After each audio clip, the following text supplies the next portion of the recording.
So welcome back guys. तो आज मैं स्टार्ट करूँगा चैप्टर नंबर 10 मार्केटिंग। ये आपकी क्लास 12th बिजनेस स्टडीज़ का चैप्टर है। ये भी थोड़ा लॉन्ग चैप्टर है, तो प्लीज़ वीडियो का एंड तक देखना है, स्किप मत करना। तो चलो आप शुरू करते हैं। तो आपको पता होगा मार्केटिंग क्या होती है। आपने कोई भी बिजनेस करा तो उसको मार्केट करना होता है ना, ऐसा नहीं बस आप उसी एरिया के आप कैटर कर रहे हो। मार्केटिंग होता है कि आप ज़्यादा से ज़्यादा लोगों को स्प्रेड करना आपका प्रोडक्ट या बिजनेस या कोई भी आप सर्विस करते हो, कैसे आप बढ़ा सकते हो उसको, उसको मार्केटिंग कहते हैं। अब देखते हैं मार्केटिंग मैनेजमेंट क्या होता है। तो मार्केटिंग मैनेजमेंट का मतलब होता है कि आप कैसे प्रमोट करते हो, प्लानिंग करना, एग्जीक्यूट करना कि मार्केटिंग कैसे होगी। इसमें आपकी तीन चीज़ें बहुत ज़रूरी है। First, choosing a target market. आपके टारगेट मार्केट क्या है। जैसे आप कपड़े बना रहे हो तो कपड़े किसके लिए बना रहे हो, चिल्ड्रंस के लिए बना रहे हो या फिर जो यंग मैन है उनके लिए बना रहे हो, गर्ल्स के बना रहे हो, जींस बना रहे हो, साड़ीज बना रहे हो। मार्केट क्या है वो चूज करो सबसे पहले। फिर आपने मार्केट चूज कर ली, अब नेक्स्ट स्टेप आता है कि आपको कस्टमर को मिलेगी कैसे और ग्रो कर कैसे करोगे। अब सपोज करो आपने यूथ के लिए ओवर साइज टी शर्ट का करा, तो ये यूथ खासकर इंस्टाग्राम पे होती है, तो इंस्टाग्राम पे एड्स चला सकते हो आप। तो ऐसे अट्रैक्ट करो मोर एंड मोर कस्टमर्स उनके, आपने जो मार्केट चूज करी उसके अकॉर्डिंग। फिर थर्ड आता है, आपने मार्केट क्रिएट कर ली, कस्टमर चूज कर ग्रो कर लिए, अब उनको कस्टमर को वैल्यू प्रोवाइड करना, कोई भी वैल्यूज देना, ये आपका प्राइमरी जॉब होता है। अब अब नेक्स्ट टॉपिक आता है, इसकी फिलोसफीज होती है। तो ये चार फिलोसफी होती है इसमें। Product concept, production concept, selling concept, marketing concept. यहाँ पे टेबल दे रखी है, टेबल से आपको मैं समझाता हूँ पूरा अच्छे से। सबसे पहले हम देखते हैं प्रोडक्शन कॉन्सेप्ट क्या होती है। इसमें आपका फैक्ट्री से काम स्टार्ट होता है। फैक्ट्री से काम स्टार्ट होता है, मेन इसका फोकस होता है कि सबसे ज़्यादा प्रोडक्शन करो। अगर हमने प्रोडक्शन ज़्यादा करी तो कॉस्ट कम हो जाएगी। इसका मेन फोकस क्वांटिटी पे होता है, ना कि क्वालिटी पे। और इसका मतलब ये है कि अवेलेबल हो जाए हर जगह, अफोर्डेबल बन सके। इसका मेन गोल क्या है, अगर हमने ज़्यादा प्रोडक्शन करी तो प्रॉफिट भी बढ़ेगा। अब नेक्स्ट आता है प्रोडक्ट कॉन्सेप्ट। इसका भी स्टार्टिंग पॉइंट फैक्ट्री है, लेकिन इसका मेन फोकस होता है क्वालिटी पे। ये मेन फोकस करता है कि आपने कम सामान बनाओ लेकिन अच्छा सामान बनाओ। और ये थोड़े महंगे भी होते हैं, इसलिए इम्प्रूव करने में करता है। और इसका मेन गोल क्या है, प्रॉफिट कमाना प्रोडक्ट की क्वालिटी से। फॉर एग्जाम्पल इसमें एप्पल एप्पल के जैसे आइटम महंगे होते हैं लेकिन क्वालिटी होती है उनमें, बहुत सारा सालों साल चलते हैं वो। सेलिंग कॉन्सेप्ट, इसमें अग्रेसिव प्रमोशन टेक्निक्स यूज़ करते हैं। बस आपका प्रोडक्ट दिखना चाहिए लोगों को, इनका मानना ये है। सेल्स आपकी बढ़ेगी तो आपका प्रोडक्ट भी अच्छा होगा ऐसा। इसका भी स्टार्टिंग पॉइंट फैक्ट्री है। इनका मेन फोकस होता है जो आपने प्रोडक्ट बना लिया उसको सेल करना। इनका मीन्स क्या होते हैं, प्रमोशन करना, सेल करना, अग्रेसिव मार्केटिंग टेक्निक्स यूज करना। मेन गोल क्या है, सेल्स इंक्रीज करना। मार्केटिंग कॉन्सेप्ट में क्या है, कस्टमर की जो नीड है उसको लेके फोकस करके अच्छा काम करके देना। मेन गोल क्या है इनका, कस्टमर सेटिस्फेक्शन। फिर आता है सोसाइटल कॉन्सेप्ट। इसमें कस्टमर की नीड्स और सोसाइटी का जो वेलबींग है उसको देख के हम काम करते हैं। इसमें कस्टमर की सेटिस्फेक्शन और सोशल वेलफेयर होना चाहिए।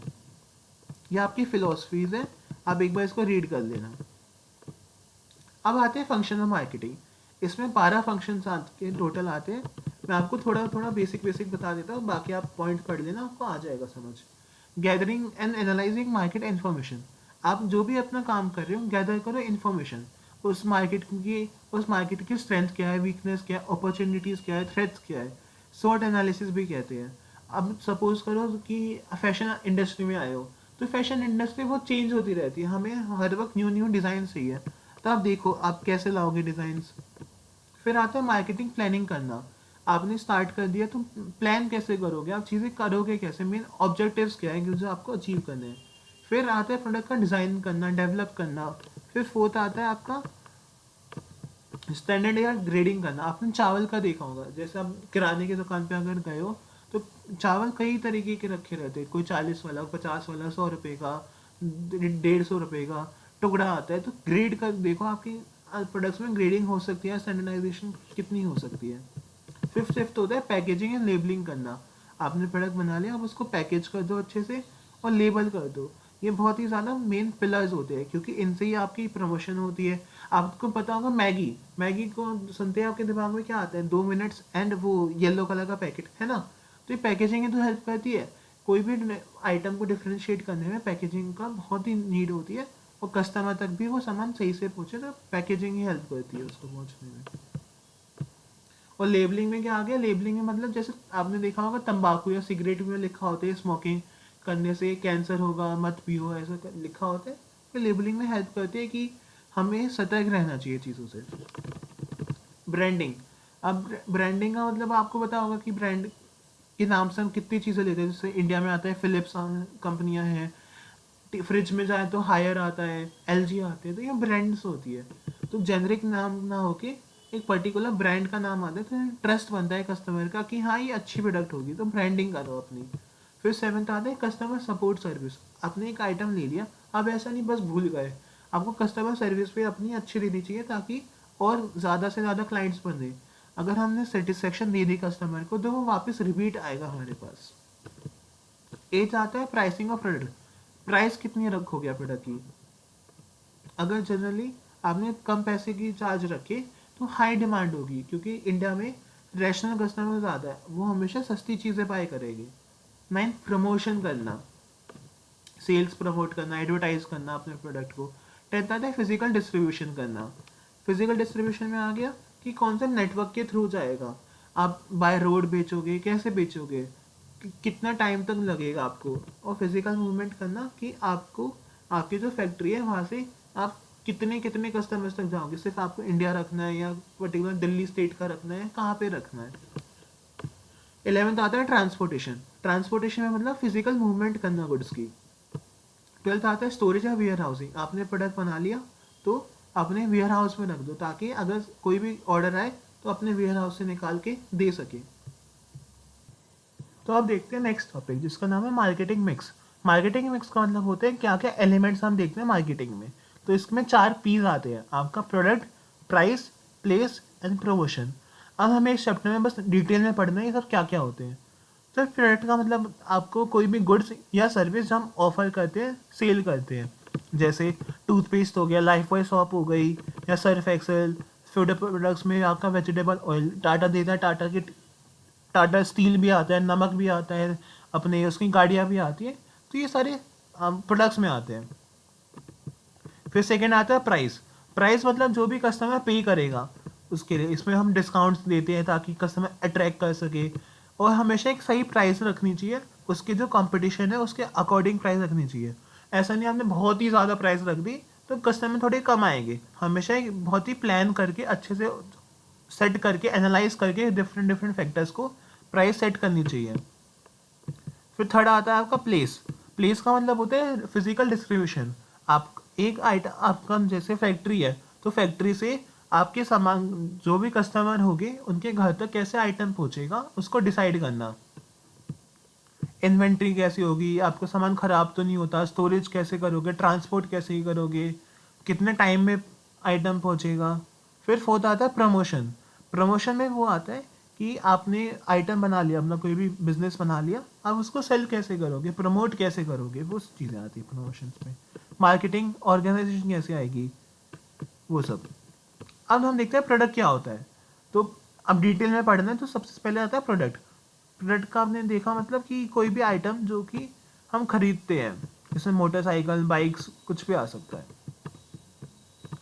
अब क्लास प्रोडक्ट में दो टाइप के होते हैं, consumer product and industrial product. Consumer product होते हैं जो कि अल्टीमेट यूजर बाय करता है, जैसे कोई भी सोप या फैन या फिर टूथपेस्ट जो हम बस यूज़ करते हैं, खाते हैं या कंज्यूम कर लेते हैं अपने। और इंडस्ट्री प्रोडक्ट क्या आ गए, फॉर एग्जांपल जैसे टाटा स्टील है, तो स्टील अब वो यूज़ तो नहीं, टाटा स्टील अगर सप्लाई करेगा तो स्टील से वो कोई आइटम बनाएगी दूसरी कंपनीज, तो ये उसका एंड प्रोडक्ट नहीं हुआ। सॉरी।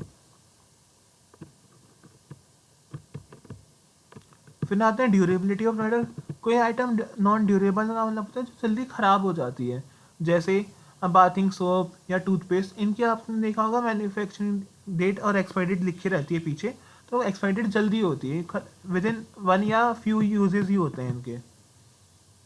और ड्यूरेबल प्रोडक्ट वो होते हैं जो कि काफ़ी टाइम चलते हैं, फॉर एग्जांपल फर्नीचर्स हो गए, रेडियोज़ हो गए, बाइसिकल हो गई, वो सब आती है। इसमें सर्विसेज आती है, सर्विस इंटेंजिबल एक्टिविटीज़ होती है, जैसे हेयर कट करवाना, पोस्टल सर्विस देना, या फिर किसी ने क्लाइंट ने जीएसटी फाइल करने की सर्विस ली, तो वो सब चीज़ें आती हैं।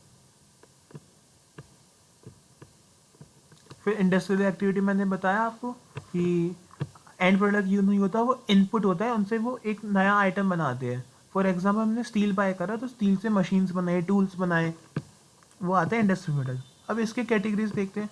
इसमें आता है मटेरियल एंड पार्ट, कोई भी रॉ मटेरियल इसमें आ सकता है। रॉ मटेरियल हो गया, और मैन्युफैक्चर आइटम्स क्या क्या आएंगे, जैसे रॉ मटेरियल आपको एग्जांपल कॉटन लिया हमने, तो कॉटन से क्लोथ्स बनाए। फिर सेकंड कैपिटल आइटम में क्या क्या आएगा, इंस्टॉलेशंस लाइक एलिवेटर हमने लगा दिया, या इक्विपमेंट्स बनाए हमने, पर्सनल कंप्यूटर, फैक्स मशीन, ये सब। फिर सप्लाई करना, बिजनेस सर्विसेज। फिर हम देखते हैं ब्रांडिंग। इसमें दो तीन चीज़ें आती है। सबसे पहला है ब्रांडिंग, फिर हम पढ़ेंगे लेबलिंग के बारे में, फिर पैकेजिंग के बारे में। सबसे पहले देखते हैं ब्रांडिंग क्या होती है। ब्रांडिंग का मतलब होता है कि पर्टिकुलर एक नाम से बेचना। जेनरिक नेम तो क्या हो गया, जैसे बुक हो गई, resource, tyre, camera, toilet shop. अब कैमरा का एग्जाम्पल है, तो ब्रांडिंग इसमें कैमरा के कौन कौन से आते हैं, निकॉन आते हैं, कैनन आते हैं, ये सारे फेमस ब्रांड्स हैं जो कैमरा बनाती है। तो ब्रांड के हमको देखना है, बस इसमें फीचर्स देखने हैं और ये इसके यूजेस क्या क्या है। हमें गुड ब्रांड नेम के में क्या क्या होना चाहिए जो कि ब्रांड नेम अच्छा हो।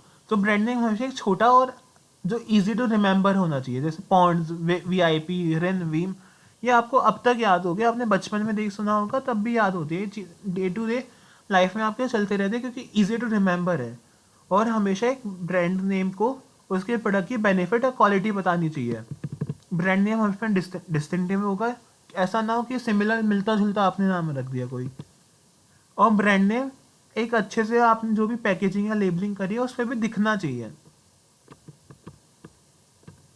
और ऐसा होना चाहिए कि लीगली रजिस्टर्ड हो सके, ऐसा कोई कर्स वर्ड यूज ना करा उसमें, और आउट ऑफ डेट ना लगे, हमेशा नया प्रोडक्ट नहीं लगे हमें, ऐसा ब्रांड नेम होना चाहिए। पैकेजिंग, तो चलिए अब अगला एलिमेंट देखते हैं जिसका नाम है पैकेजिंग। तो पैकेजिंग आज के टाइम में बहुत ज़्यादा ज़रूरी है, क्योंकि हम पैकेजिंग से ये आइडिया लगाते हैं बड़ा क्या है। जैसे आपको ब्लू लेस, कौन सा हमने लेस का नाम बोला था, आपको डिफरेंट कलर्स के नाम याद आते हैं ना, जैसे blue less, green less, red less, वो टोमेटो के, इंडियन मसाला, ये सब फ्लेवर्स है उसके। और मैगी का नाम लेते ही हमको वो आता है, येलो कलर का पैकेट होगा उसका। तो पैकेजिंग किसी भी आइटम के लिए बहुत ज़रूरी है, क्योंकि पैकेजिंग डिज़ाइन बनाती है, जो भी सामान है उसको स्टोर करके रखती है उसके अंदर। तो जो भी प्रोडक्ट है उसके सक्सेस या फेलियर पे बहुत ज़रूरी पार्ट होता है पैकेजिंग का। अब देखते हैं लेवल्स ऑफ पैकेजिंग क्या क्या है। पैकेजिंग में 3 लेवल्स आते हैं, primary packaging, secondary packaging and transportation packaging. यहाँ पे एक एग्जांपल दे रखा है, जैसे टूथपेस्ट का जो मेन कंटेंट होगा, जो किसी भी सामान का मेन कंटेंट के लिए हम बस सेव करने के लिए जो पैकेजिंग यूज़ करते हैं उसे प्राइमरी पैकेजिंग कहते हैं। फिर उसके जो बॉक्स में आता है वो सेकेंडरी पैकेजिंग होती है, ये एडिशनल प्रोटेक्शन देती है। थर्ड, ट्रांसपोर्टेशन पैकेजिंग, आप गुड्स, जो भी हमने गुड्स बनाए हैं उसको ट्रांसपोर्ट करने के लिए, उसको लेके जाने के लिए, उसको स्टोर करने के लिए ये ट्रांसपोर्टेशन पैकेजिंग यूज़ करते हैं। अब इसके इंपॉर्टेंस देखते हैं क्या क्या है। सबसे पहला इंपॉर्टेंस ये है कि सैनिटेशन होता है, आपके हाथ नहीं लगते, यूज़ ऑफ टच नहीं होता, हैंड्स छूते नहीं है, तो अल्ट्रेशन नहीं हो पाती। जो भी हमने गुड्स पैक करे फैक्ट्री में वो सेफली हमारे घर तक पहुंच जाते हैं। सेल्फ सर्विस आउटलेट्स, ये बहुत आजकल बहुत ज़्यादा पॉपुलर है सिटीज़ या टाउन्स में, क्योंकि इसमें हमें पर्सनल सेलिंग नहीं करनी पड़ती, प्रमोशन ईजी हो जाता है। इनोवेशनल अपॉर्चुनिटी, अगर हमने अच्छे से पैक करा तो हमारे आइटम्स काफ़ी दिन तक चल सकते हैं, जैसे 4 से 5 दिन तक भी कोल्ड ड्रिंक ऐसे पैकिंग में करो कि कोल्ड ड्रिंक ख़राब ना हो। प्रोडक्ट को डिफ्रेंशिएट करने में हेल्प करता है। अगर कोई भी प्रोडक्ट का देखते हैं, जैसे मैंने ये मैगी का एग्जांपल दिया था, तो येलो पैकेट हमारे दिमाग में आता है, तो प्रोडक्ट को डिफ्रेंशिएट करने में हेल्प करता है। और इसके आप देखते हैं कि फंक्शंस क्या क्या है। पहली बात तो ये है कि प्रोडक्ट को आइडेंटिफाई करने में हेल्प करता है, जैसे कोलगेट हमेशा रेड कलर में आएगा, पॉन्ड्स की क्रीम हमें पता है कि कैसे होती है। प्रोडक्ट को प्रोटेक्ट करके रखता है, जो भी पैकेज होता है कंटेंट का, जो भी कंटेंट होता है उसको स्पॉइल होने से, ब्रेकेज होने से, लीकेज होने से या डैमेज होने से, या कोई भी क्लाइमेट इफेक्ट करेगा ट्रांसपोर्टेशन में, स्टोरिंग में, डिस्ट्रीब्यूशन में, तो उन सब सी चीज़ों से पैकेजिंग हमें प्रोटेक्ट करता है। यूज़ ऑफ प्रोडक्ट बताता है, पैकेज हैंडल कैसे करेंगे, यूज़ ऑफ कंज्यूमर क्या है। जैसे ट्यूब्स या टूथपेस्ट या मेडिसिन हमारे ट्यूब्स में आती है, तो ये भी बताता है कि हाँ कैसे यूज़ करना चाहिए प्रोडक्ट। प्रोडक्ट की प्रमोशन करने में हेल्प करता है ये। नेक्स्ट आता है लेबलिंग। लेबलिंग का मतलब होता है कि लेबल लगाना, कोई भी सिंपल टैग अटैच कर देना। जैसे कोई लोकल अनब्रांडेड है तो उस पर शुगर या व्हीट या पल्सेस लिखा होगा, लेकिन अगर कोई टैग्ड आइटम है यानी कि कोई अच्छा आइटम है तो उस पर कुछ कंपनी का नाम लिखा होगा या ऐसे टैग्स हो गए। जीआई इंडिकेशन टैग्स लगते हैं, फसाई के आपने टैग्स देखे होंगे, ये सारे टैग्स होते हैं, लेबल्स में आते हैं ये सारे।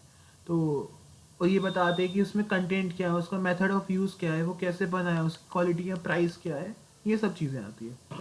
तो ये क्या फंक्शन परफॉर्म करते हैं, ये प्रोडक्ट के बारे में बताते हैं उसमें क्या है। जैसे मोहनी टी कंपनी तो ISO 9001 2000 सर्टिफाइड कंपनी है। ये पर्टिकुलर हीट पाउडर से बनी है। यहाँ पे एग्जांपल दे रखे हैं, आप इसको एक बार रीड कर लेना।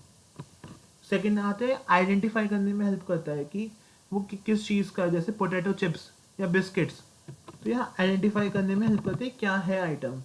ग्रेडिंग ऑफ प्रोडक्ट्स हो जाती है, जैसे कोई एक आइटम है उसकी डिफरेंट कैटेगरीज होगी। जैसे हेयर कंडीशनर, शैम्पूज आते हैं, फेस क्रीम्स आती है, तो डिफरेंट हेयर्स के लिए आते हैं, जैसे नॉर्मल हेयर, ऑयली है या ड्राई हेयर, तो उसमें डिफ्रेंशिएट करने में हेल्प करता है। प्रमोशन करता है प्रोडक्ट्स का ये। और इन्फॉर्मेशन बताता है जो भी लॉज में लिखी हो, लीगल कंप्लाइंस हो। जैसे वेज फूड्स में वेजिटेरियन का ग्रीन कलर का लोगो होना चाहिए, नॉन वेज में वो रेड कलर का ट्राइंगल बना आता है आजकल, वो होना चाहिए। हजार्डियस या पॉइजनस आइटम है उसमें वो साइन होगा स्कल वाला। तो ये सब चीज़ें बहुत ज़रूरी होती है। अब नेक्स्ट आता है प्राइसिंग। प्राइस को पता होगा, जो भी प्राइस हम पे करते हैं किसी प्रोडक्ट के लिए, तो एक सर्टेन फैक्टर्स पर डिपेंड करती है प्राइस। वो क्या फैक्टर्स है, सबसे पहले तो आता है प्रोडक्ट कॉस्ट। कि प्रोडक्ट कॉस्ट होती है मिनिमम प्राइस जो कि हमें रखनी चाहिए। ये आपकी फ्लोर प्राइस होती है, जो भी आइटम आपने बनाया। जैसे हम कोलगेट सपोज करो 100 रुपीज़ का है, तो उसकी 100 रुपीज़ प्रोडक्ट कॉस्ट थोड़ी ना आएगी, सस्ते में बनाऊंगा, क्योंकि इसमें एडिशनल कॉस्ट कितनी ऐड होती है, उसमें प्रॉफिट भी ऐड होगा, ट्रांसपोर्टेशन कॉस्ट भी होगी, मिडल मैन आए होंगे, उन्होंने भी अपने प्रॉफिट रखे होंगे। तो प्रोडक्ट कॉस्ट होती है जो भी फैक्ट्री में जो भी आइटम बना है उसको, उसकी कॉस्ट कितनी है। ये तीन टाइप के होते हैं, fix cost, variable cost and semi variable cost. Fix cost वो होती है जो कि वेरी नहीं करती, हमेशा सेम रहेगी। वेरिएबल कॉस्ट हमेशा जितना प्रोडक्ट्स बनेंगे तो कम होती रहती है। और सेमी वेरिएबल कॉस्ट दोनों का मिक्सचर होता है। इसमें लेवल ऑफ एक्टिविटी से नहीं, लेकिन प्रपोर्शन से कम होती है। इसमें आपका कमीशन आता है। अब नेक्स्ट देखते हैं यूटिलिटी एंड डिमांड। अगर कोई आइटम बहुत ज़्यादा डिमांड में है तो उसकी प्राइस भी ज़्यादा होगी, और लेकिन अगर वो यूटिलिटी का, तो हमें उसकी प्राइस कम करनी पड़ती है। जैसे पानी हम बहुत ही एक्सपेंसिव नहीं बेच सकते, कोई कोई पानी की बोतल्स आती है, लेकिन जनरली वो पानी हमें सस्ता मिल जाता है। थर्ड आता है extent of competition in the market. हमें ये भी देखना होता है कि मार्केट में क्या ट्रेंड चल रहा है। अगर मार्केट में उस प्रोडक्ट के लिए बहुत ज़्यादा लोग पे कर रहे हैं तो हम भी अपनी प्राइस ज़्यादा रख सकते हैं। लेकिन अगर उस प्रोडक्ट के लिए मार्केट ही बहुत टाइट है, उसमें बहुत कम कम प्राइसेस पे बेच रहे हो, तो हमें भी अपना प्राइस रिड्यूस करना पड़ेगा। हम ज़्यादा पे लेंगे तो कोई नहीं खरीदेगा, बेचेंगे। गवर्नमेंट के और लीगल रेगुलेशंस क्या क्या है। गवर्नमेंट ने अगर सब्सिडीज दी तो हम अपना प्राइस कम कर सकते हैं, लेकिन अगर गवर्नमेंट ने टैक्स इंक्रीज कर दिया हमारे जो हम प्रोडक्ट बेचते हैं, तो हमें भी अपनी कॉस्ट पे इफेक्ट होगा, हमें प्राइस इंक्रीज करना पड़ेगा। प्राइसिंग ऑब्जेक्टिव क्या है, हम ऐसा प्राइस क्यों रख रहे हैं। और फिर सिक्स आते हैं मार्केटिंग मेथड्स क्या क्या यूज़ करें हमने, कितनी अग्रेसिव मार्केटिंग करी है हमने। फिर फोर्थ आता है आपका फिजिकल डिस्ट्रीब्यूशन। इसमें क्या आता है, ये फोर्थ एलिमेंट है आपका मार्केटिंग मिक्स का। इसमें आपका जो भी आइटम बना है उसको घर तक कैसे पहुंचेगा, उसमें ट्रांसपोर्टेशन का कैसे चीज़ें चलेगी, वो सब चीज़ें आती है।